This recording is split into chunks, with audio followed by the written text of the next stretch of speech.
자, 보겠습니다. 자, 열등감의 특징. 열등감은 모든 사람이 갖고 있는 특징이다. 열등감은 어떤 특정한 사람만 있는 게 아니라 모든 사람이 갖고 있다. 이 세상에 열등감을 가져보지 않은 사람 없다. 열등감은 가난한 사람에 있는 게 아니다. 부자들에게도 있다. 더 많죠. 열등감은 지방대학생만 있는 게 아니라 서울대생도 갖는다. 서울대생이 하버드생을 딱 만나니까 그때부터 이게 예, 열등감이 시작이 되는 거예요. 무식한 사람에 있는 게 아니라 유식한 사람도 있다. 전에 이제 제가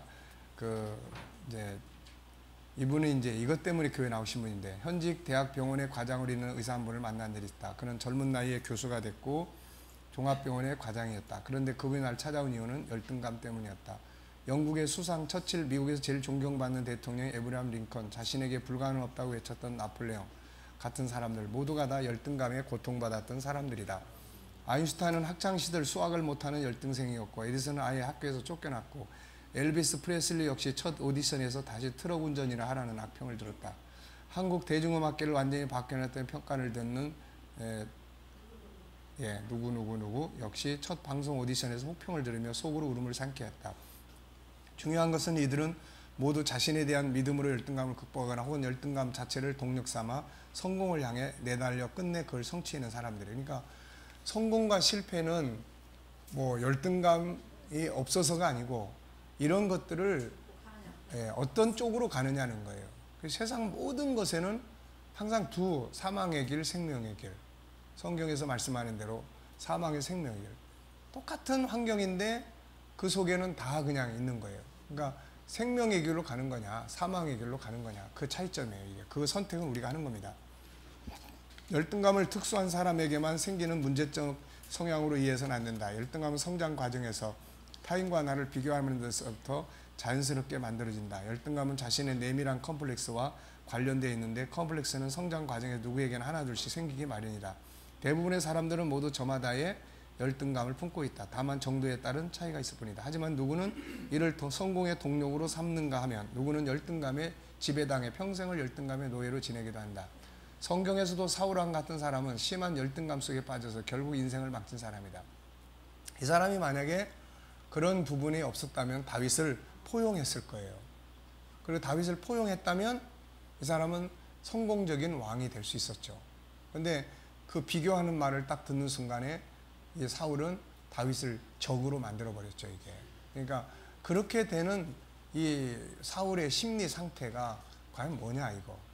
그가 성장했을 때 또 어떤 과정을 가지고 성장했겠는가. 심리학적으로 보면은 그건 이제 열등감이 아주 심한 사람이에요. 이게 이런 경우가. 그래서 열등감이란 사실 남녀노소 할 것이 모든 사람에게 있는 특징이라는 점을 기억하자. 열등감은 여유가 없어요. 일단 사람이 항상 긴장돼 있고 눈치를 봐야 되고 또 쫓아가야 되고 막 이러니까 여유가 없는 거예요. 마음에. 열등감이란 자신을 비하하는 감정입니다. 보통 수준보다 낮다고 여기는 것입니다. 여기서 보통이란 자신이 속한 부류의 가치관입니다. 이를테면 서울대생이 열등감을 느낄 때 그것은 공고생이 느끼는 감정과 다릅니다. 실제 예로 저는 IQ가 낮아 열등감을 느낀 서울대생을 만난 적이 있습니다. 소위 영재급이지만 천재급이 아니라서 열등감을 느낀다고 들었습니다. 영재만 해도 대단한데 이게 천재가 아니라서 그런데 사실 우리가 알고 보면 이 천재는 뭐예요? 하늘의 재능을 가진 사람이에요. 그러고 보면 우리는 다 천재야. 왜냐하면 우리는 하늘의 재능을 다 부여받은 사람들이기 때문에, 그래서 우리는 다 천재다. 그러니까 우리는 천재급이기 때문에 이처럼 인간이 느끼는 열등감은 저마다 다른 감정의 차원입니다. 결코 같은 것이 없습니다. 심지어 조금이라도 닮은 구석 또한 찾아볼 수 없습니다. 말마따나 개인적인 감정에 불과하기 때문입니다. 인간은 우월한 존재이길 원합니다. 사실은 본래 하나님 형상을 가지고 있기에 만물보다 우월한 본능을 가지고 있는 거예요. 이게 속한 부류, 무리, 계급, 사회, 국가, 세계의 가치관에 비추어 자신을 판단합니다. 혹 가난한 동네에서 태어난 사람은 자신의 삶이 개철에서 난 용이길 기대합니다. 이 사회는 열등감을 부추깁니다. 열등감이 없는 사회는 이른바 정상적으로 유지될 수 없기 때문입니다. 천문학적인 사교육 시장이 성장할 수 있는 비결은 어디에 있어요?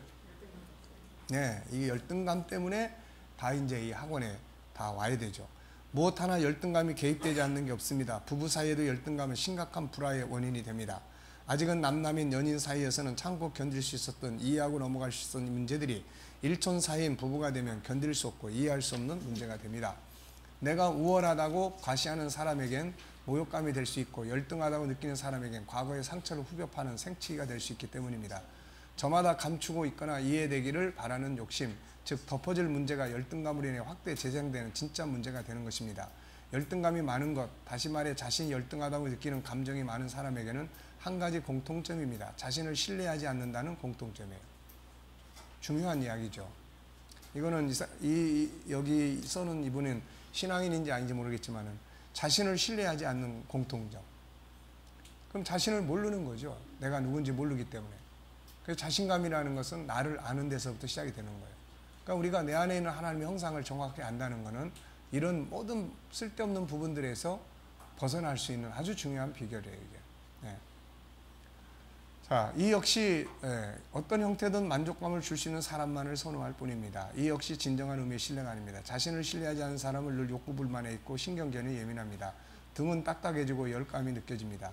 웃자고 하는 말이 아니라 실제로 열등감이 많은 사람은 등에 열이 있습니다.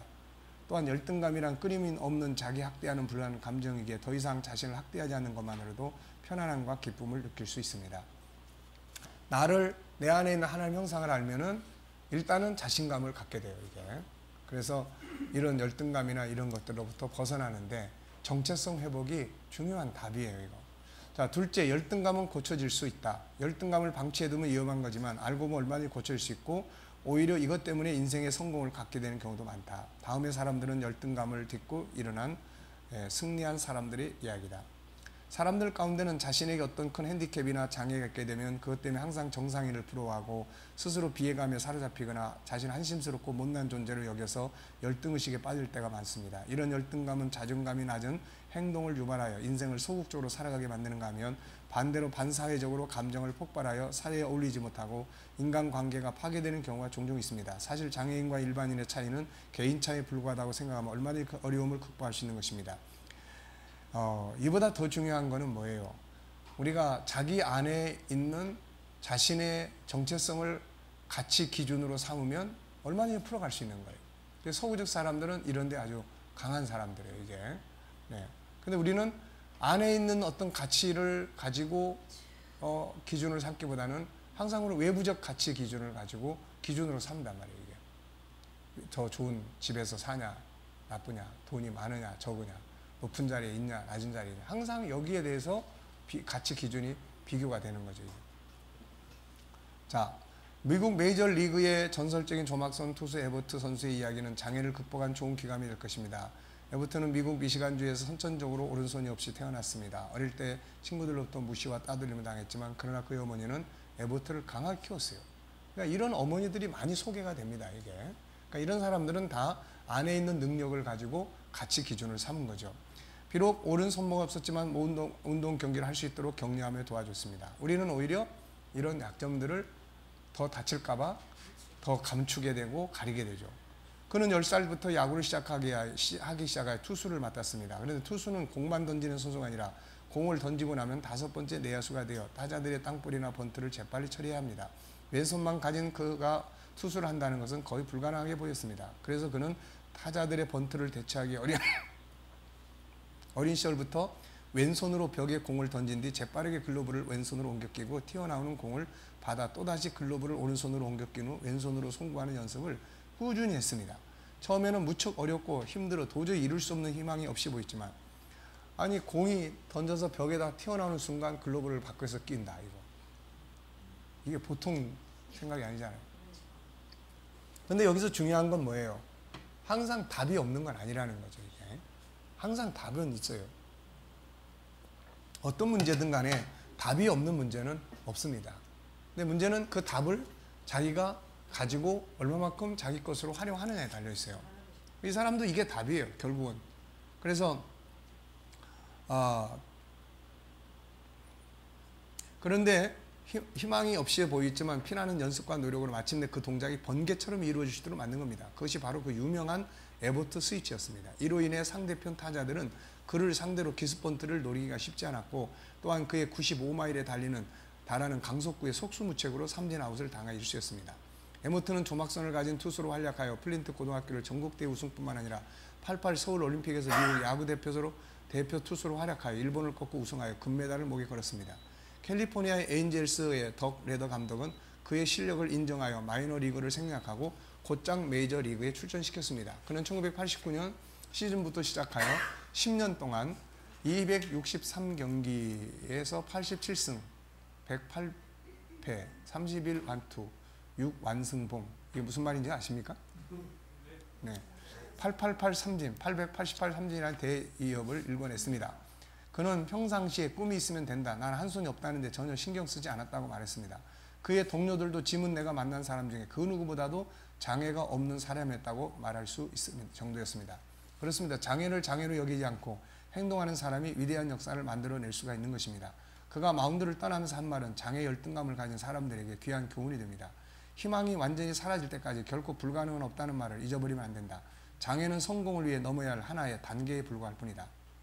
자, 이른바 할리우드 남성물, 영화의 대명사격으로 대접을 받았던 실베스터 스텔론. 아이러니하게도 어린 시절은 물론이거니와 이 사람 누군지 아시죠? 한창 혈기가 왕성했던 청년 시절에조차도 남들에게 온갖 멸시와 조롱을 받았다는 사실을 그리 많은 이들은 알지 못한다. 그는 묘한 비대칭한 외모와 맞물려 어눌한 발음 때문에 왕따 아닌 왕따를 경험했다고 전해진다. 그는 스스로 강해지지 않으면 평생 정글의 법칙에서 완전히 나고자로 살아갈 수밖에 없다 생각하곤 항상 몸을 단련시키고 이에 벗삼아서 그 어느 누구보다도 책을 많이 읽으며 학문에 매진했다 한다. 감성이 예민한 어린 시절 내내 신체적 열등감으로 말미암아 기죽어 살아왔고 특히 남들로부터 비웃음을 사는 어눌한 발음 상태가 문제가 되어 배우 시절 퇴짜를 수없이 받아낸 것을 회상해 보노라면 격세지감 그 이상이라 할 만하다. 오늘날에는 할리우드 대표적 영웅 히어로 로키, 람보 캐릭터가 다름 아닌 이점이 특정되는 것도 모자라 특이장애공으로서 상승시키는 매개물로 작용했으니 말이다. 역설적이다. 그러니까 이 사람은 어렸을 때 이게 신체 때문에 열등감에 빠져서 굉장히 약질이었어요. 근데 이 사람이 이렇게 그냥 완전히 뭡니까? 이 로키, 아주 영웅, 남성에 대한 아주 상징, 대표성을 가진 인물로 자기를 만든 거죠, 이게. 그러니까 문제가 있을 때 그거에 때문에 그냥 자기를 학대하고 자기 팔자를 타령하고 세상을 원망하고 그러다 보면 그 열등감이 그 사람의 인생을 망치는 거예요. 그런데 그렇기 때문에 자기를 더 발전시키고 노력하면은 이것이 자기의 인생의 성공의 동기가 되는 거죠. 그러므로 중요한 것은 자신이 어떤 문제로 인해 열등감을 갖고 있다 하더라도 그걸 고쳐갈 수 있고 오히려 그것을 딛고 발전할 수 있다는 의지를 갖는 게 중요하다. 열등감은 축복이 될 수 있다. 바울 사도는 이렇게 말씀하고 있다. 한번 읽어보죠.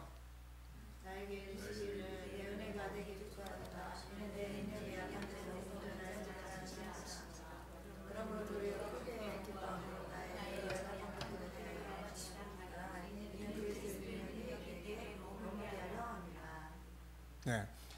고린도서 1장 4절 이하에서도 환난을 당한 이유가 다른 사람을 위로하게 하기 위한 것이다. 그러니까 자기에게 부딪혀 있던 고난과 아픔들을 뭔가 승화시키는 거죠, 이게.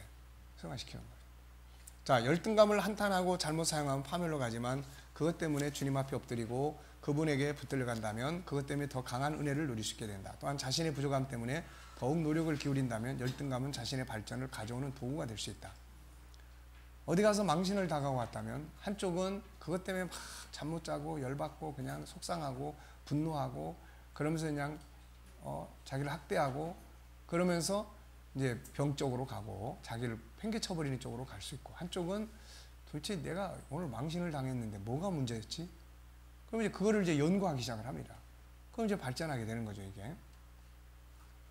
자, 뿐만 아니라 그것을 좋은 경험으로 생각한다면 다른 사람을 도울 수 있는 중요한 도구가 된다. 나아가서 자기의 정체성을 바로 세우고 자기의 가치를 바로 세운다면 자기만의 아름다운 삶을 만들어갈 수 있다. 열등감을 이겨가기 위해서는 무엇보다 유일성의 가치를 회복하는 게 중요하다. 유일성의 가치는 뭐죠? 그렇죠. 존귀함의 가치를, 존귀한 본질을 우선 알아야 돼요. 존귀한 본질을. 그 다음에 알고 보니까 나도 괜찮은 사람이네. 그 다음에 서로 다르다는 거. 그리고 나에게도 장점이 있고 내가 가진 재능도 있고 단지 이게 개발이 안 됐을 뿐이에요. 이런 것들을 바르게 알면은 거기 열등감에서 빠져나올 수 있는 겁니다. 열등감의 원인은 뭐죠? 이제 우리가 이미 이제 심리 질병의 기본 원인 첫째는 뭐예요? 예, 근본적 원인은 뭡니까? 예, 창세기 3장이에요. 내가 현실 속에서 열등감을 만들어가기 전에 모든 인간은 나면서부터 이미 열등감의 씨앗을 가지고 세상에 온다는 걸 알고 있는가? 치유의 시작은 근본적 이유를 아는 데서 출발한다. 성경은 다음과 같이 말씀하고 있죠. 로마서 5장 12절에 한 사람으로 말미암아 뭐가 왔어요? 죄가 들어왔고 또 모든 이 사람이 죄로 말미암아 사망이 들어왔고 그래서 우리 모든 사람 모두가 다 똑같이 뭐예요? 모두가 다 똑같이 죄인이라는 거예요. 모두가 다 똑같이. 죄성 속에 이것도 들어있는 거예요. 죄성 속에. 죄성 속에. 그래서 사실은 우리가 기독교 심리학 관점에서 본다면은 이걸 다 죄로 평가를 할 수가 있어요. 열등감. 이것도 죄예요. 하나님이 우리를 담대하게 우리를 하나님 형상을 만들었는데 자기 학대하고 이거 죄란 말이에요, 이거. 그래서 그런 부분들을 이제 기독교 심리 쪽에서는 주로 이제 죄로 보는 관점. 그래서 죄 사함 받고 회개하고 결국 회개라는 건 뭐예요? 열등감에서 버리고 자신감을 갖는 거죠. 그래서 성경은 항상 우리에게 뭘 가르칩니까? 담대하라. 담대하라. 할 수 있다는 게 무슨 말이냐? 네? 담대하라. 항상 그걸 가르치는 거예요. 네. 자, 본래의 나는 어떤 사람이었어요? 모든 치료를 위해서 가장 중요한 건 사람에 대한 올바른 이해다. 특히 정신적 질환, 마음의 아픔 때는 더 그렇다. 사람이 이미 앞에서 살펴본 바와 같이 만들어진 나와 만들어져 가는 나로 이루어졌다. 만들어진 나는 완전한 나다. 창세기 1장 27절. 그런데 만들어져 가는 나는 불완전한 나다. 창세기 3장. 모든 문제는 완전한 나가 불완전한 나로 바뀌면서 생기는 현상이다. 열등감의 문제도 마찬가지예요. 그러면 이런 해소하려면 어디서 어디로 가야 돼요? 창세기 3장에 만들어져 간 나가 창세기 1장 27절에 만들어진 나로 바뀌면 되는 거예요. 이게 바뀌면. 처음에 하나님 형상대로 만들어진 나는 열등감이 필요 없는 존재다. 하나님의 형상을 가진 자가 무슨 열등감이 필요하겠는가? 인간은 자신이 어떤 존재를 잘 알고 있으므로 누구와 비교할 필요도 없고 만물 앞에 자신감을 가지고 다스릴 수 있었다. 창세기 2장의 에덴 동산의 삶은 그래서 행복했다. 존귀하게 인정받는 삶, 하나님과 하나 되는 삶, 희망과 자신감이 충만한 삶 속에 열등감이나 있을 수 없었다. 부족함이 없고 나약함이 없고 비교함이 없는데 열등감이 있을 필요가 있는가? 잘못된 나. 모든 문제는 여기서부터 시작된다. 완전한 나가 잘못된 나로 바뀌게 상황이 시작되었기 때문이다. 그래서 완전한 나가 잘못되어 버리는 사건에 대해서 알아야 된다. 이 부분을 다루고 있는 게 창세기 3장이다. 창세기 1장은 하나님의 형상대로 창조된 완전한 나의 모습을 말한다. 영적 존재로서 유일성, 인격성, 거룩성, 사랑성, 영혼성을 가진 완전한 존재다. 이것이 만들어진 참 나의 모습이다. 그리고 2장은 완전한 인간이 살았던 처음 세상을 보여준다. 여기서는 5가지 성격이 모두 실현되는 삶을 살았다. 유일성에서 나오는 존귀함, 만물을 달 수 있는 재능, 인격성의 생각의 기능, 자유, 서로를 배려하는 대화, 거룩함, 상대방을 인정하고 배려하는 사랑성, 생명감을 통한 영생의 소망. 이게 실현됐죠. 그래서 그때의 삶은 기쁨과 즐거움, 감사와 찬송이 충만한 행복한 삶이었다. 마음의 병, 정신적인 질병, 삶의 고통은 5가지 하나님 형상이 망가진 데서 나오는 것들이다. 창세기 3장에서 문제가 발생한다. 부정적인 또 하나의 나가 만들어지는 모습이다. 처음에 천사로 지음받았지만 하나님처럼 데려가다 쫓겨난 마귀가 에덴 동산으로 들어와 사람을 미혹한다. 내용은 하나님처럼 되기 위해서 언약의 나무인 선악과를 먹어야 한다는 것이다. 이것은 거짓말이다. 그래서 예수님은 마귀를 거짓의 아비라고 지적하셨다. 안타깝게도 사람은 하나님의 말씀보다는 마귀의 거짓말을 따라가므로 죄를 범하게 됐고 이때부터 인간은 완전한 나에서 죄인된 나, 부정적인 나가 시작된 것이다. 오늘날 모든 부정적인 것들은 여기서 시작되었다. 물론 이것은 참 나가 아니라 내 안에 들어와 있는 죄성이다. 바울 사도는 이것은 참 나가 아니라고 밝혀주고 있고 예수님은 이것을 부인하라고 하셨다. 창세기 3장에서 인간이 죄를 짓고 난 다음에 나타나기 시작한 부정적인 나의 모습이 뭔지 보자. 이때부터 인간은 기본적으로 죄성을 갖고 세상에 태어나죠. 인간이 범죄함으로 하나님과의 관계가 파괴되고 이어서 사랑과의 관계가 파괴돼요. 이제 인간은 하나님을 두려워하게 됐고 상대방에 대한 원망을 시작하며 사람은 두려움과 부끄러움을 갖습니다. 여기서 열등감과 대인 기피증이 시작이 돼요. 삶의 고생이 시작되므로 걱정과 고민이 생기고 희망이 사라져요. 이것이 시작되는 현장이 창세기 4장이에요. 이제 사랑의 질서가 아닌 약육강식의 질서가 생기고 창조의 질서들이 파괴되기 시작한다. 이제 인간들은 서로를 비교하기 시작하게 되고 열등감 아니면 우월감을 갖기 시작한다. 모든 인간은 이 같은 본성을 갖고 태어나요. 자기를 보호해줄 하나님을 떠남으로 기본적으로 열등한 자신을 보게 됩니다. 사람이 하나님과 하나 되면 담대해져요. 그런데 하나님과 분리되어 있으면 자꾸 나의 약한 모습을 자꾸 보게 돼요. 그게 열등이에요. 약육강식의 질서 앞에서 자기 약함을 보고 열등감에 빠지게 되고 감당할 수 없는 환경들 앞에서 인간은 자기의 나약함을 보면서 열등감에 빠집니다. 이 속에서 또 뭐가 돼요? 이제 또 계속 학습이 돼요, 이게.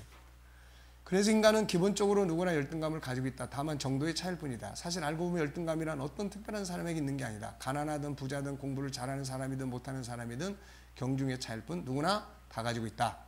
자, 두 번째 현실적 이유는 뭐예요? 이제 태아 때부터 시작이 됩니다. 원하지 않는 임신일 경우에 부모는 태아를 미워하게 되고 유산시키려고 하는데 이건 태아에게는 죽음의 공포로 다가오죠.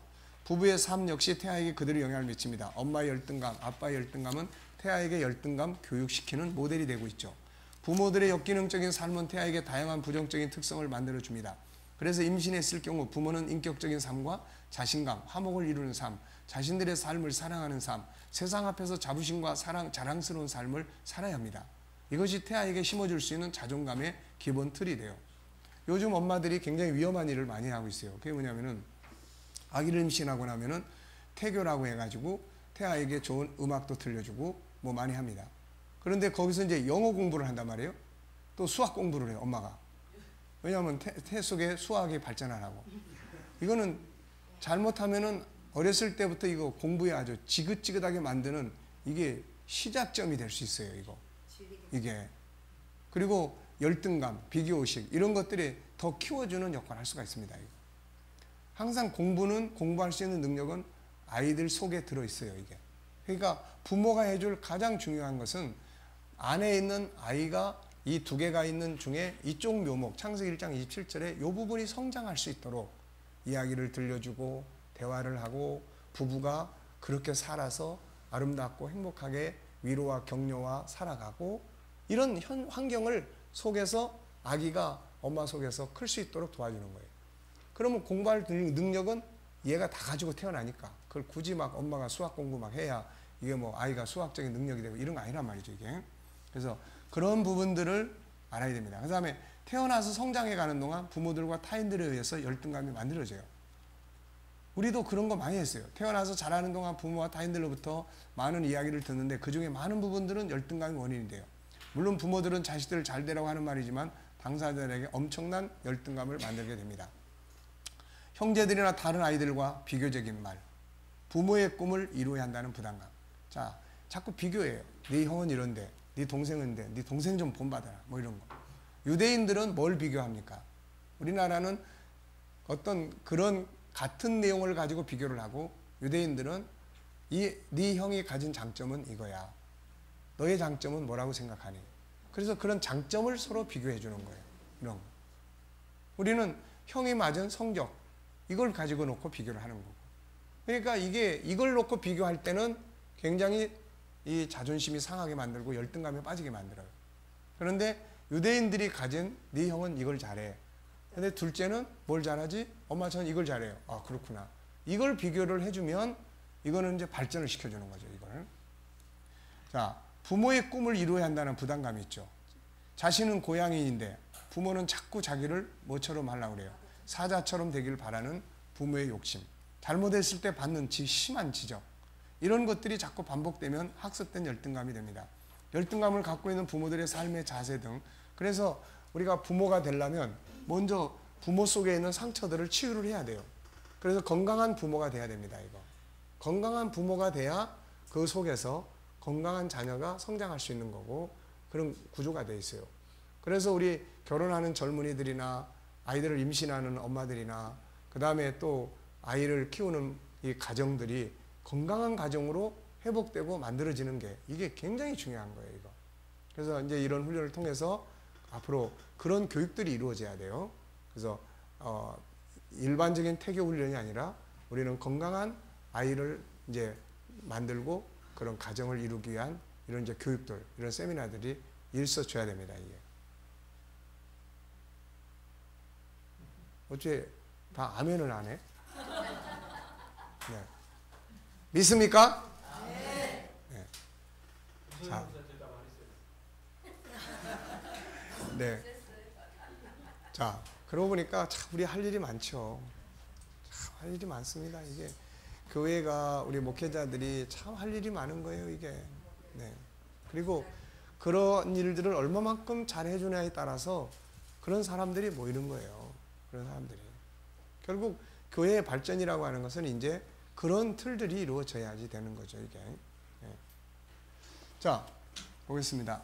그래서 저는 앞으로 교회 성장에 대한 기대도 많이 커요. 교회 성장에 대한 기대도.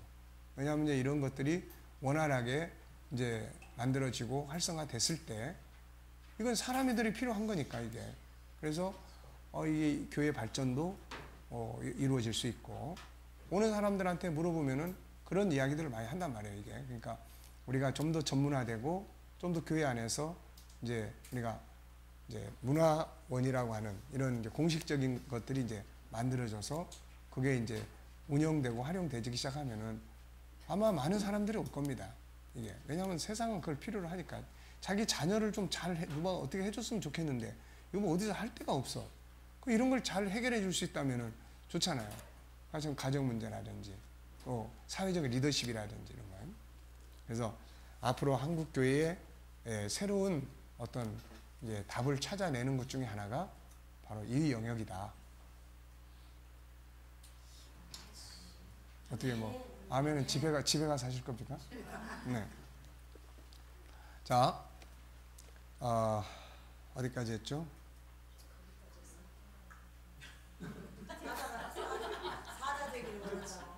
사자입니다. 잘못했을 때 심한 지적. 열등감을 갖고 있는 부모들의 삶의 자세 등 어린 시절의 사소한 문제 때문에 심한 꾸지람을 들은 경험인 사람은 어른이 되었을 때 열등감에 빠질 가능성이 많다. 다른 사람의 말을 쉽게 받아 넘기지 못한다. 다른 사람의 말 한마디에 즉시 의욕을 잃고 죽고 싶다고 생각한다.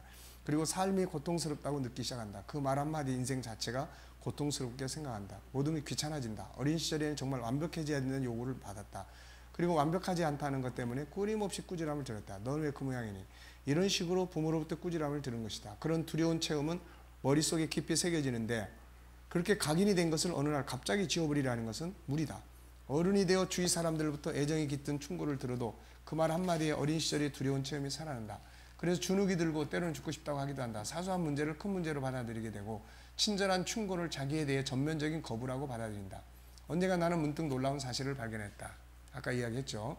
너는 정말 한심하구나. 왜 그렇게 한심하게 행동하니? 나는 아버지에게 이런 말을 듣고 깊은 상처를 받아 어린 시절부터 심각한 열등감 때문에 고민했다. 아버지는 매일 그런 말로 나를 힘들게 했다. 나는 한심한 인간이라는 말 때문에 늘 고통스러워했고 청년이 되었을 때는 열등감에 완전히 사로잡혀 있었다. 그러나 성인이 되어 문득 깨달은 것은 그것이 나에 대해 한 말이 아니라 아버지 스스로 당신의 열등감에서 자기 자신을 지키기 위해 한 말이었다는 점이다. 아버지가 아들인 나를 한심한 인간이라 꾸짖는 것으로 당신 자신의 능력과 수준을 인정받으려 했다는 사실을 깨달았다. 아버지 스스로를 지키기 위한 말이기 때문에 그렇게 심한 말투를 사용한 것이라는 사실을 깨달은 것이다. 그러니까 부모 속에 있는 열등감이 아이를 호되게 교육을 한다든지 이제 이런 형태로 나타난다는 거죠. 이게. 자, 환경적 영향, 실패나 물질적 부족. 태어나서 살아가는 동안 다양한 환경들을 만나게 되는데 이 환경들이 또 열등감을 만들어줍니다. 가난한 삶, 배우지 못한 삶, 낮은 지위의 삶, 끊임없이 다른 사람과 비교당하는 삶, 계속되는 실패의 삶, 사람들부터 받는 핀잔이나 무시, 왕따 문화. 물론 부유하다고 해서 열등감이 없는 게 아니다. 더 많은 것을 가진 다른 사람과 비교. 100만 원을 가진 사람이 50만 원 가진 사람하고 비교하니까 내가 부자야. 근데 100만 원 가진 사람이 오늘 1000만 원 가진 사람 딱 만나.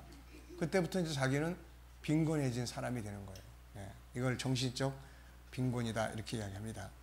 물론 그래서 자기보다 높은 사람들 당하는 무시 등은 열등감을 만드는 원인이 됩니다. 완벽함을 추구하지만 그렇게 되지 않을 때 열등감으로 작용하게 돼요. 장자나 혹은 어떤 일에 대한 책임자로 역할을 해야 할 때 혹은 모든 책임을 자신이 담당하려고 하지만 그렇지 못할 때 열등감으로 나타납니다. 장자, 큰아들. 큰아들은 큰아들로서의 또 해야 될 어떤 책임감을 갖게 되죠. 그런데 그것을 감당 못할 때 거기 아주 그냥 그게 차라리 차자 같으면 아무 문제가 안 될 거를 장자라는 위치 때문에 그렇게. 그러니까 이제 이런 문제들을 누가 다 그렇게 만들었냐면은 아버지가 그렇게 만들어 놓은 거예요. 넌 장자니까. 너는 큰아들이니까. 근데 사실 큰아들로서의 역할을 지금 할 수 있는 상황이 아니란 말이에요, 이게. 잘못된 사회적 가치가 열등감을 키운다. 미국보다 한국이 열등감이 더 많은 것은 사회적 가치의 원인이 있다. 미국은 자기 개인의 삶이 중요한 반면 한국은 다른 사람의 눈치를 많이 보는 공동체 문화, 체면 문화, 위신 문화가 깊숙이 자리 잡고 있다. 참된 인간의 가치보다는 외형적인 것들을 더 중요시 여기는 문화는 사람들로 하여금 열등감을 만들게 하는 원인이 된다. 학교는 어디까지 나왔어? 어느 대학 졸업했어? 월급 얼마 받아? 어느 동네 살아? 몇 평에 살아? 부모님 직업이 뭐야? 이런 거. 그야말로 자존심을 깎아내리는 잘못된 문화를 가지고 있다. 이 속에서 자인 남과 비교하게 되고 열등감 아니면 잘못된 우월감을 가질 수 있다. 기계적이고 학교 성적 중심의 교육 시스템 역시 열등감을 피우는 원인이 된다.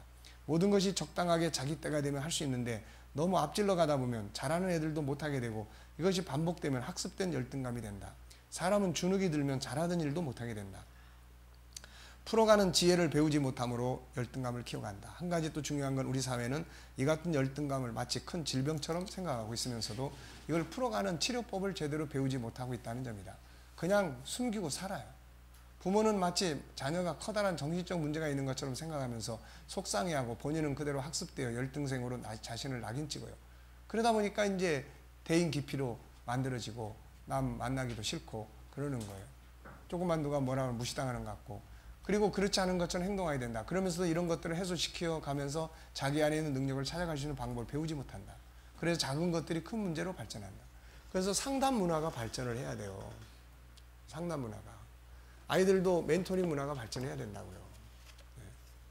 이런 문화가 발전을 해야 되는데 이게 안 된단 말이에요, 지금. 이런 문화가 너무 안 돼 있어요. 그러니까 아이들이 그냥 지금 여러분들은 어떠세요? 우리들의 자녀들에게 아무 문제가 없다고 생각합니까? 아무 문제가 없다고 생각하세요? 다 있단 말이에요, 이거. 그러면 얘들이 이걸 어떻게 풀어가는지 알고 있어요? 네. 아이들이 부딪혀 있는 자기들의 내면의 문제를 이걸 과연 어디서 어떻게 풀어가고 있냐는 거예요. 네. 그러니까 이런 문제들을 이제 우리가 교사 멘토링이라든지, 그래서 교사들 또 부모들이 또 우리 성도들이 이런 기본적 훈련들을 통해서 그런 상담이나 멘토링이나 이런 걸 잘 통해서 아이들의 갈등을 풀어나가는 방법을 가르쳐주고 열등감을 풀어나가는 열등감을 풀어가는 그런 상담부들을 다뤄주고 이렇게 해야 될 필요가 있습니다. 이게. 자, 열등감에서 벗어나는 방법 254페이지입니다. 2, 4, 6가지 팁을 만들었는데 첫째는 뭐예요? 여기서도 역시 인식하기가 있습니다. 뭘 인식해요? 보편성, 치유의 확신, 자기 발전의 동기가 될 수 있다. 둘째, 하나님과 하나 되어야 한다. 예, 영성 합체. 셋째, 자기 정체성 인식하기. 자기 정체성을 인식하는 건 뭐가 중요한 거예요? 자기 정체성을 인식하면 나도 할 수 있는 존재구나. 이런 걸 이제 느끼게 만들어야 되는 거예요. 너는 할 수 있어. 맨날 해도 안 되는 걸 뭐. 자기가 스스로가 모르기 때문에 안 되는 걸 뭐. 근데 자기 정체성을 바르게 이해하면은 아, 원래 나는 할 수 있는 존재로 만들어졌구나 라는 걸 이제 인식하는 거예요. 그 다음에 자기로 살기, 자기 개발 프로하기, 다름 인정, 비교 금지, 배우고 훈련하기, 존경받으려고 하지 않기, 가면 안 쓰기, 있는 모습 그대로 살고, 그 다음에 프로하고 자기 개발, 예. 그 다음에 자기 치료하기, 14가지 자기 존중법 실천하기, 실천을 위한 4가지 과정 숙지하고 행동하기. 실천하기 위한 4가지 과정이 뭐죠? 생각, 외침, 네, 행동, 반복. 이거는 계속 해야 돼요. 그게 없으면은 실천이 안 됩니다. 자, 한번 외쳐보겠습니다.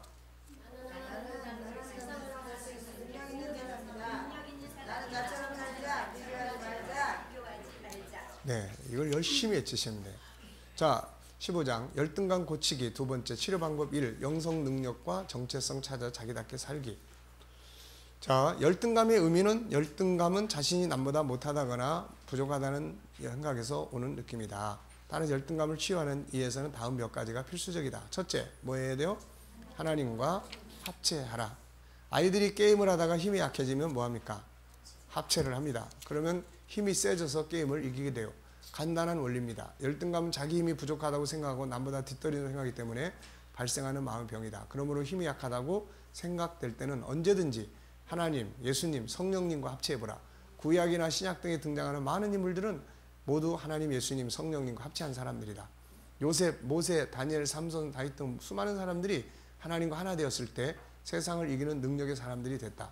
예수님 당시에도 베드로를 비롯한 제자들, 12년 동안 혈루증을 앓고 있던 여인 등 이들은 모두 혼자의 힘으로는 절망에 빠져 있었지만 예수님과 합체할 때 그들에겐 세상을 이기고 질병을 이기는 능력이 발휘되게 되었다. 예수님 승천 후 두려움에 떨던 제자들에게 성령이 임하신 후에 그들은 두려움을 박차고 나와서 담대하게 승리한다. 예수님은 그들에게 그래서 성령 받으라고 이야기했죠. 그러므로 열등감으로 고통받고 있는 사람들은 하나님, 예수님, 성령님과 하나 돼야 한다. 그러면 담대해진다. 자신감이 충만해진다. 하늘의 태양을 향해 멈추라고 명령했던 여호수아의 자신감은 어디서 나온 것인가? 골리앗 앞에서 큰 소리 치던 다윗의 자신감은 어디서 나온 것인가? 바다 위를 걸었던 베드로의 담대함은 어디서 나온 것일까? 이 모든 힘은 바로 하나님, 예수님, 성령으로부터 나온 것이다. 그래서 다윗은 뭐라고 고백했습니까? 나의 힘이 되신 여호와여, 내가 저를 사랑합니다. 나의 힘이. 그는 어떤 대적 앞에도 당당했고 어떤 환경도 극복했다. 그는 자신감을 가지고 도전했다. 그 비결이 무엇이었을까? 그의 자신감은 모두 하나님으로부터 나왔다. 골리앗이라는 거인 앞에 당당히 설 수 있었던 것은 하나님 때문이다. 신앙은 그가 가지고 있던 인간의 나약한 모든 부분을 없애버리고 오히려 강하고 담대한 자신감을 가져다 줬다. 그래서 바울 사도는 빌립보서 4장 13절에 뭐라고 했습니까? 내게 능력 주신 자 안에서 내가 모든 것을 할 수 있느니라. 하나님 안에서 열등감이란 없다. 성령의 감동과 하나님의 말씀은 항상 열등감이 아니라 자신감을 심어준다. 본래 열등감의 시작은 하나님과의 관계가 깨지면서 출발한 거예요. 그러므로 열등감을 없애고 자신감을 갖기 위한 가장 중요한 방법은 하나님과 하나 되는 것이다. 이 속에서 인간 속에 들어있는 하나님의 형상으로 자신감을 회복하여 만물을 다스리는 능력이 나온다. 그래서 성령과 하나 될 때 큰 산아 네가 뭐냐? 네가 술바벨 앞에 평지가 되리라. 자기의 정체성을 분명하게 알자. 정체성을 왜 알아야 돼요? 조금 전에도 이야기를 했는데 정체성을 왜 알아야 됩니까? 그렇죠. 자기를 알면 자신감이 생기게 돼 있어요. 내가 그렇게 시시한 자가 아니구나. 이걸 알게 되면. 열등감은 자기가 누군지를 모르는 데서 발생합니다. 인간은 창세기 1장, 2장에서 자기를 분명히 알고 있었어요. 이때 열등감이는 없었죠. 만물은 그 앞에 순종합니다. 그런데 창세기 3장에서 인간이 범죄함으로 자기를 잃어버리게 돼요. 이때부터 인간은 잘못된 우월주의에 빠지거나 아니면 열등감에 빠지게 됩니다. 그러므로 열등감에서 빠져나오는 길은 바로 자기를 바로 아는 길이에요. 인간은 자기를 알면 누구든지 열등감에서 빠져나오게 하고 자신감을 갖게 됩니다. 열등감은 세상의 잣대로 자기를 평가하는 데서 오는 것이에요. 진정한 자기를 볼 수 있어야 한다. 나는 누군가? 난 어떤 사람인가? 당신은 자신에 대해서 정확하게 알고 있는가? 자신감은 자기를 바로 아는 데서 나온다는 것을 잊지 말라. 그래서 인간을 바르게 알면 아까도 말씀드렸지만은 내가 이제 그런 상황에서 벗어날 수 있었던 것도 지금까지 내가 알고 있는 나 말고 성경에서 설명하고 있는 나가 또 하나 있는 거죠. 그것은 예수님이 자기 목숨을 바칠 만한 존재고 하나님이 사랑하는 존재고 하나님의 형상을 가진 존재고 존귀한 존재고 이게 보물이란 말이에요. 이게 나의 모습이구나 이게 나요. 그래서 그때부터 이제 제 기도 제목은 내가 인간으로 존재하는 것에 대해서 감사하기 시작을 했어요. 그래서 제가 이제 전도사 임명을 받고 바로 이제 그 다음 해에 개척을 하게 됐는데 이제 그 교회에서 제가 크면서 이제 전도사가 되기까지 초등학교 때 가서 전도사가 될 때까지 이제 성장을 하고 그 교회에서 뭐 가족들 다 장례하고 뭐 수많은 사건들이 있죠. 근데 마지막에 이제 나보고 이제 마지막으로 어른들 앞에서 이제 마지막 설교를 하라고 이제 목사님 그러셔서 설교를 하면서 이제 10가지 감사라는 제목으로 설교를 했어요. 그 중에 첫 번째가 내가 사람으로 이 땅에 존재하는 것에 대해서 나는 하나님께 진심으로 감사하다. 이제 이런 이야기를 했어요. 그러니까 우리가 나를 알고 보면 성경 속에 있는 참 나를 알고 보면 범사에 감사라는 말을 이해할 수가 있어요. 우리는 자꾸 외형적인 것들 때문에 외형적인 것들을 보고 자꾸 감사를 하려고 그런단 말이에요, 이게. 그러니까 때로는 지금 우리가 고민하고 있는 것들, 우리가 가지고 있는 것들 다 없어져 버려도 나라고 하는 실체는 남아있는 거예요, 이게. 나라는 실체는. 그러니까 결국 어떤 때는 다 포기해버리고 다 그냥 마음으로 다 비워버리면 그 자유가 오는 거예요. 나는 없어지는 게 아니에요. 그리고 내가 있으면 또 다 만들어지는 거예요, 이게. 내가 있으면 다 만들어지는 거예요. 그러니까 진짜 보물은 바깥에 있는 게 아니라 나예요. 지금 우리들의 환경 때문에 고민하고 그러고 있지만은 결국은 그 환경을 또 바꿔놓는 거는 나예요, 이제. 내가 환경을 변화시키고 바꿀 수 있는 거예요, 이게. 그러니까 결국 그런 부분 속에서 나를 아는 것이 그게 바로 진정한 교육이고 또 진정한 능력이고 그래요. 그래서 자신감이라는 말은 내 안에 있는 것들을 내가 알아. 내 안에 이런 게 있어. 그리고 이제 이게 딱 부딪혔어. 내 안에 골리앗이 딱 부딪혔지만 내 안에 있는 걸 보니까 이걸 이길 수 있는 감이 와. 이거를 자신감이라고 하는 거예요. 네. 그러니까 절대로 자신감이라는 거는 내 안에 있는 자기 정체성을 모르면 절대로 인간은 자신감을 가질 수 없어요. 이거. 네. 그러니까 아이들에게 자신감을 심어주려면은 반드시 내 안에 있는 이 존재를 이거를 교육을 해야 됩니다. 이걸. 그래서 어떤 문제가 부딪혔을 때 내 안에 있는 재능의 능력 이거 가지고 이거 풀 수 있어. 일단 이렇게 공식이 나와야만 되는 거예요. 이게. 근데 이 문제 난 못해 이거. 난 못해. 이러면 못하는 거예요. 이거. 네. 그러니까 우리가 그런 부분을 그래서 자기 정체성을 바로 아는 데서 능력이 된다. 자, 인간 속에 들어있는 세상을 다스릴 수 있는 능력. 인간은 흙으로 이루어진 육체만 있는 게 아니라 하나님의 형상인 영혼을 가지고 있다. 다음의 말씀은 그걸 보여준다. 창세기 1장 27절. 하나님의 자기 형상, 하나님의 형상을 대로 사람을 만들었어요. 하나님의 형상대로. 인간이 세상을 다스릴 수 있는 이유는 이것 때문이다. 하나님의 형상, 우리 안에는 이게 들어있다. 그래서 하나님은 우리에게 이것을 세상을 다스리라고 한 거예요. 리더십을 준 거예요. 다스리라는 거예요. 그들에게 복을 주시며 이르시되 생육하고 번성하여 땅에 충만하라. 이건 가정이에요. 땅을 정복하라. 바다의 물고기, 하늘의 새와 땅 움직이는 모든 생물을 다. 이건 업무의 영역이에요. 네. 당신은 이걸 인정해야 한다. 당신 안에는 세상을 다스릴 수 있는 능력이 있다는 사실을 말이다. 당신 안에는 전능하신 신의 능력을 닮은 당신 자신이 들어있다. 이것을 연구하고 훈련하는 교육이 바로 G7 프로그램이다. 개발해야 될 능력의 보고. 우리 안에는 5가지의 능력의 보고가 있다. 자신의 열등함을 생각하면서 괴로워하지 말고 당신 안에 있는 능력의 창고를 보고 자신감을 갖고 이걸 개발하라. 다시 한번 간단하게 당신 안에 있는 5개의 능력의 창고를 정리해보자. 유일성. 3개의 중요한 능력의 보물이 들어있다. 첫째, 존귀함의 능력. 모든 사람과 모든 만물은 존귀하다는 사실을 인정하고 존귀하게 여기는 능력을 키워라. 이것이 세상을 다스리는 비결이다. 존귀한 이유 3가지. 뭐예요? 배경, 창조의 과정, 그 다음에 궁극적 목적이에요. 세상까지 다 사라져버리더라도 우리는 마지막에 가서 붙들고 있지만 마지막에 가서는 놔버릴 수 있어요. 마지막에 가서는. 네. 그러니까 그래서 승리하는 겁니다. 둘째, 모양의 다양성. 우리는 모두 다르며 다름이 능력이다. 그래서 비교하면 안 된다. 그리고 자기만의 장점을 찾아서 풀어와야 된다. 이거는 G7 교재 3권에서 집중적으로 다루고 있고. 셋째, 능력의 다양성. 인간은 만물을 창조하신 전능하신 하나님의 형상을 가지고 있다. 그러기에 인간은 세상을 다스리고 이끌어가고 재창조할 수 있는 능력이 있다. 이걸 개발하고 발전시켜야 한다. 답을 찾아낼 수 있는 거예요. 답은 세상에 있고. 그래서 우리가 세상에 올 때, 아이들이 세상에 올 때 빈손으로 오는 게 아니라 안에 하나님의 형상을 담아가지고 오는 거예요. 그리고 이 세상에 다스리고 관리할 수 있는 재료와 환경은 다 여기 있어. 그리고 이거를 다스릴 수 있는 능력은 이 안에 담아놨어. 그래서 이걸 가지고 와서 이 세상의 재료들을 가지고 뭘 하는 거예요. 그러니까 내 안에 있는 것들이 뭔지 알고 그걸 활용해서 이걸 세상을 관리하고 다스리고 이끌어가는 거죠, 이게. 그래서 능력의 다양성.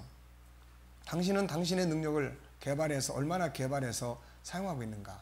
남의 능력 부러워할 필요 없다. 오히려 남의 능력은 존중해주고 내 능력은 개발해야 한다. 능력 없다고 한숨 쉬지 말고 당신 속에 있는 능력의 창고를 열고 개발하라. 재능 개발은 G7 교재 4권에서 다룬다. 인간은 결코 무능력한 자가 아니다. 단지 자기 안에 이 엄청난 보물들을 개발하지 않고 있을 뿐이다. 인격성, 3가지의 세상을 경영할 수 있는 능력의 창고 들어있다. 첫째, 생각의 기능. 생각의 기능은 사람을 변화시키고 세상을 변화시키고 수많은 문제들을 풀어가게 한다. 당신은 기계가 아니라 세상을 이끌어갈 수 있는 생각하는 능력을 가진 사람들이다. 이것은 G7 교재 5권에서 다루고 있다. 생각하는 능력을 키워라. 그 재료는 당신 속에 들어있다. 둘째, 자유의 기능. 억압에서 자유하게 하는 기능이다. 나를 자유하게 하고 상대방을 자유하게 하고 억압된 환경에서 자유하게 하는 능력이 당신 속에 들어있다. 얼마나 많은 사람들이 능력을 활용하지 못하고 억압된 삶을 살면서 고통을 받고 있는가. 이 영역은 G7 교재 6, 7, 8, 9권에서 다루고 있다. 셋째, 소통의 기능. 이것은 대화의 능력, 코칭의 능력, 리더십의 능력이다. 이런 능력의 자원이 당신 속에 들어있다는 것은 얼마나 놀라운 사실인가. 나는 성격이 소극적이라 대화를 잘 못해요. 이거는 훈련을 안 해서 못하는 거예요. 이게 원래 못하는 존재로 만들어진 게 아니라고요. 대화법을 몰라. 내가 먼저 무슨 말을 어떻게 해야 될지를 모른다고요. 이게 모르니까 못하는 거야. 근데 그거를 자기 성격 탓으로, 성격이라는 것도 어떻게 형성된 거예요? 날 때부터 그런 소극적 성품으로 만들어진 게 아니에요. 하나님의 형상이 소극적입니까? 아니란 말이에요. 그러니까 자라나는 과정에서, 주변의 환경에서, 또 내 몸의 어떤 신체적인 부분 때문에 내가 자꾸 약해지는 거예요. 이 약해진 것들이 사람들 앞에 담대하게 대범하게 나타나지 못하다 보니까 이게 자꾸 학습이 되고 누적이 되다 보니까 그게 성격이 소극적인 성격으로 그게 굳어져 있는 학습된 상태예요. 이거 얼마나 바꾸는 거야, 이거. 우리가 다 알잖아요. 성령 충만해보면 거기에 무슨 내성이고 외성이고 그게 다 필요 없어요.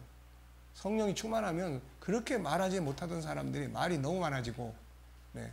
저도 처음에 청년 때 성령 충만해졌을 때 그때 청년의 부장 일을 했었어요.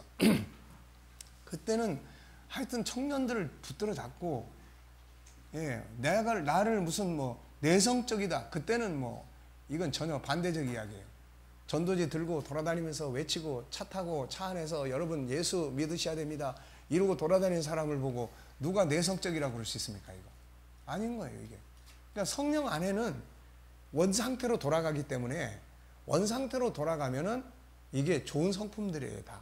이게 다. 그러니까 뭐 내가 내성이다. 그거 바꿔야 돼, 이제.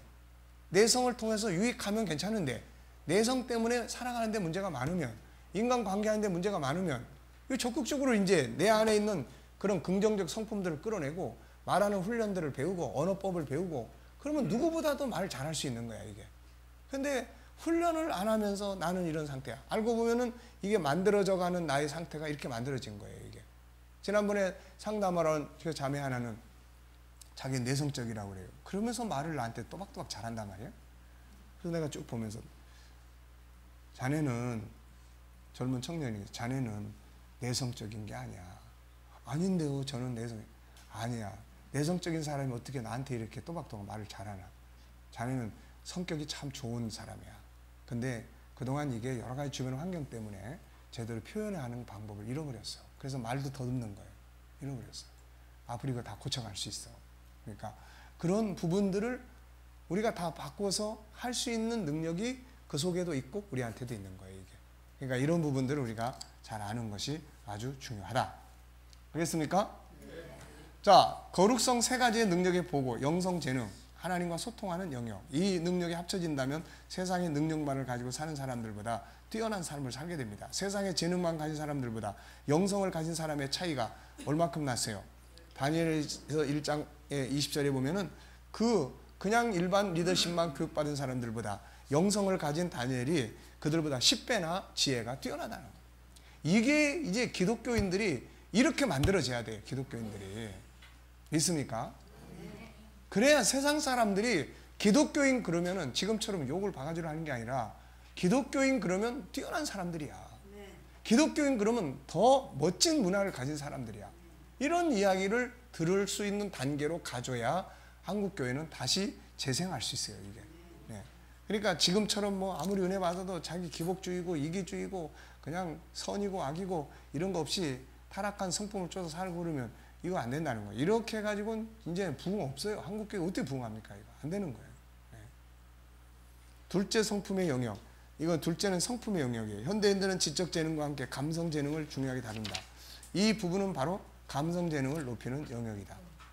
세 번째, 이 교재는 G7 교재 15, 16권. 셋째, 저항의 영역. 이건 자기 컨설팅의 영역이에요. 이 부분 자기 스스로 분석하고 컨설팅해서 잘못된 것들을 벗어나서 바른 길로 가게 만드는 능력이에요. 많은 사람들이 성공했다가도 어느 날 갑자기 무너지는 건 이 능력이 없기 때문이에요. 이걸 키워야 됩니다. 탕자가 이런 능력을 잘 발휘했죠. 자기 삶을 점검했어요. 그리고 문제점을 찾았습니다. 아버지 집을 떠난 것에 문제가 있다. 그럼 돌아가야 된다. 돌아가려고 하다 보니까 이게 너무 면목이 없어. 재산 다 털어먹어가지고. 그래서 그러면 어떻게 하면 좋겠냐. 종으로 돌아가자. 종이라고 하는 그런 이 단계를 딱 끌어내니까, 그런 종이라고 하는 이 생각을 딱 끌어내니까 갈 수 있겠다 하는 게 생기는 거예요. 그래서 아버지 집을 돌아가니까 다 해결된 겁니다. 자, 사랑성. 이 영역은 가장 위대한 행복, 성공을 만들어주는 중요한 능력의 영역이다. 이 영역에는 두 부분이 있는데 하나는 채우는 부분이요, 또 하나는 나누는 부분이다. 이 두 가지가 균형 있게 이루어질 때 행복도 성공도 이루어지게 된다. 사랑을 채우는 능력을 키우고 나누는 능력을 키워야 한다. 이거는 18권에서 다룹니다. 영원성, 이 영역은 우리의 인생을 성공으로 완성하게 만드는 능력이다. 이 영역은 두 부분으로 나눠져 있다. 인간의 본능과 천국, 천국인의 문화와 인생의 의미. 이것은 19권, 20권. 그래서 G7 프로그램은 지금 20권에서 25권 정도가 나옵니다. 이게. 네. 기쁘시죠? 네. 그러니 사람이 자기를 공부한다는 게 얼마나 범위가 넓어요. 자기답게 살아야 된다. 자기를 개발하라. 인간은 결코 무능력한 존재가 아니다. 단지 자기를 모르고 있을 뿐이다. 심리학자 칼 융은 인간의 진정한 목적은 자기 실현에 있다고 했다. 자기를 사는 것이야말로 진정한 인생의 목적이 되어야 한다.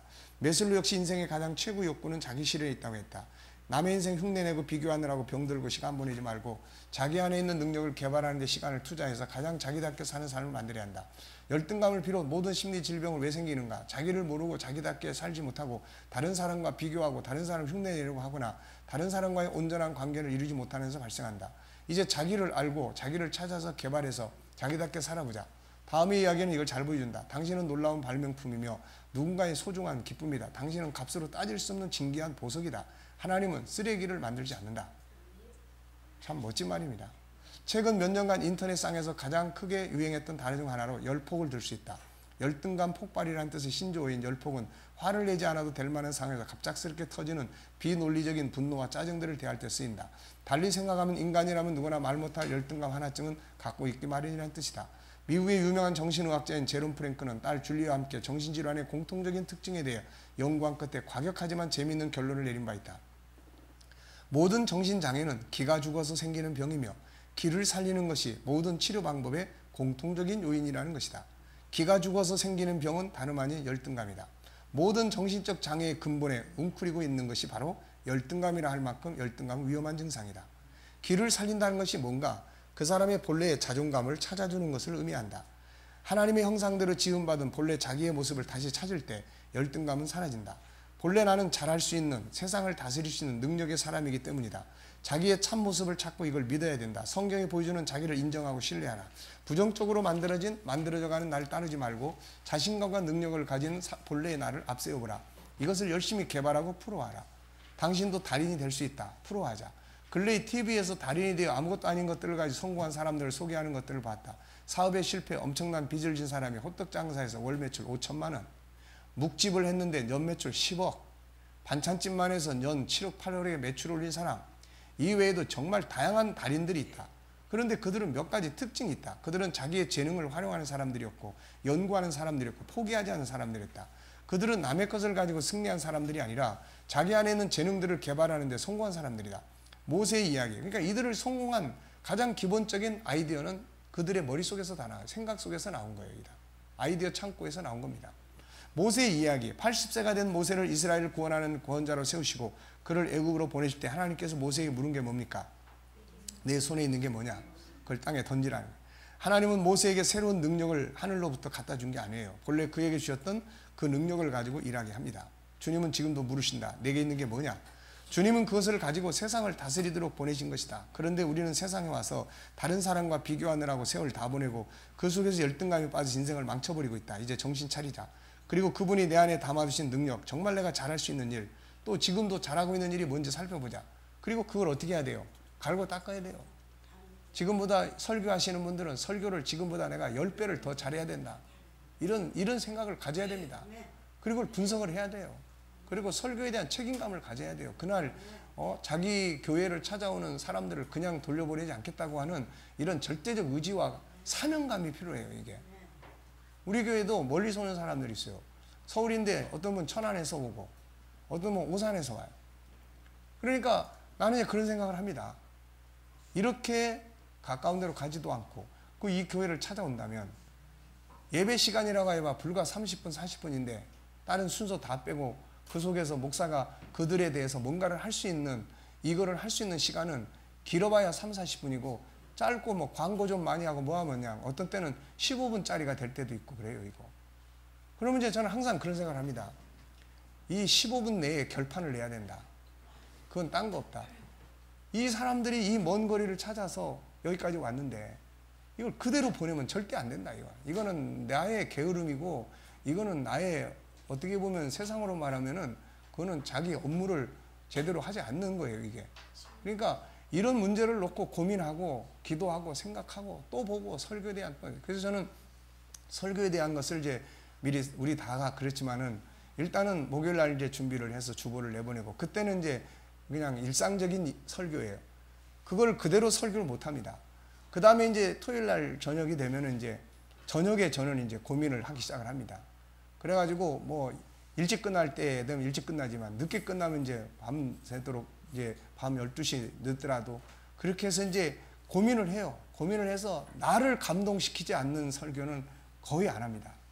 설교를 하면서 이 설교가 나를 감동을 안 해주면은 짜서 토요일 날 저녁에 그거를 프린트까지 딱 해놔요. 그리고 이제 주일날 아침에 마지막 결론을 내려야 돼. 마지막 결정을 합니다. 주일날 아침에. 밥을 오래전에 해놓으면 식은 밥이 돼버리잖아요. 그래가지고 주일날 저녁, 토요일날 저녁까지 해놓고 때로는 설교를 준비하면서 내가 감동을 받아서 눈물을 흘린다든지, 또 설교가 막 내 영혼을 정말 이렇게 움직인다든지. 그래서 주일날 아침에 만약에 감동이 그 토요일날 저녁 준비해놓은 거하고 전혀 다르다 그러면은 그날 저녁까지 준비해놓은 건 이거는 이제 본문은 이미 나가버렸지만은 이건 벌써 내용은 이제 바꿔야 돼. 이거는. 그러니까 감동이 있어야 돼. 그래서 거기까지 찾아온 사람들에 대한 책임감이에요. 책임감. 그 사람들을 그냥 보내서는 안 된다. 그래서 특히 이제 멀리서 온 사람들의 얼굴을 내가 설교하면서 유심히 봅니다. 뭐 가까운 동네 사람보다는 멀리서 온 사람, 그냥 갈 거냐, 뭔가 은혜 받는 표정이냐. 네. 그러니까 그래서 성경 공부는 사실 성경 공부 시키는 건 어려움이 없어요. 수요일 날 저녁, 제가 이제 내일 올라가잖아요. 그러면 수요일 날 저녁에 올라가면 성경 공부 강해합니다. 천국 강해해. 그건 뭐 제 전문 아닙니까? 그거는 뭐 아무 준비 안 하고도 가서 그냥 그 하면 되는 거니까, 그거는. 그런데 이제 주일날 하는 이거는 전혀 달라요. 이건 뭐 성경 공부도 아니고 이론도 아니고 그 자리에 있는 영혼을 움직여야 된다고요. 움직여야 돼요. 그러니까 우리가 뭐 누구나 다 그런 부분들 때문에 고민하고 연구하고 하겠지만, 어쨌든 간에 우리가 지금보다 더 발전할 수 있는 자기를 만들어 가야 된다고 하는 이런 사명감을 갖고 변화를 추구를 해야 돼요. 지금 내가 하고 있는 상태에서 계속 머물러 있으면 안 됩니다.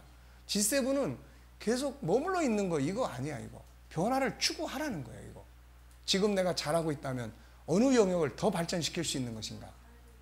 네? 가야 되네 이제. 알겠습니다.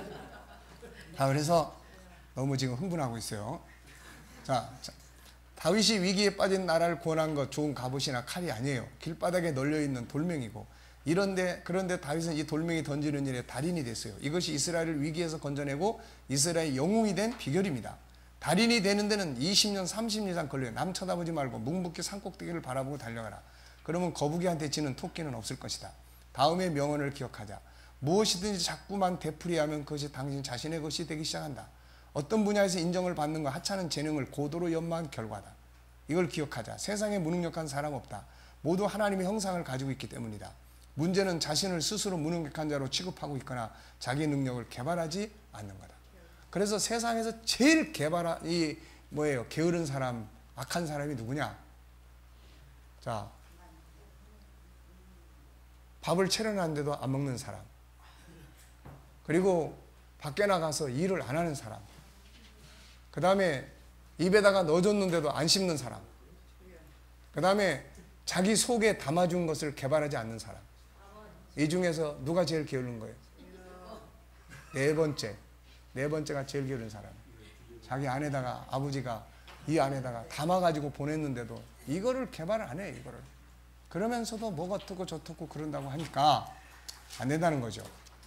자, 식사 잘 하시고 또 이따 밤에 7시에 만나겠습니다. 자, 수고하셨습니다. 여기까지 하겠습니다.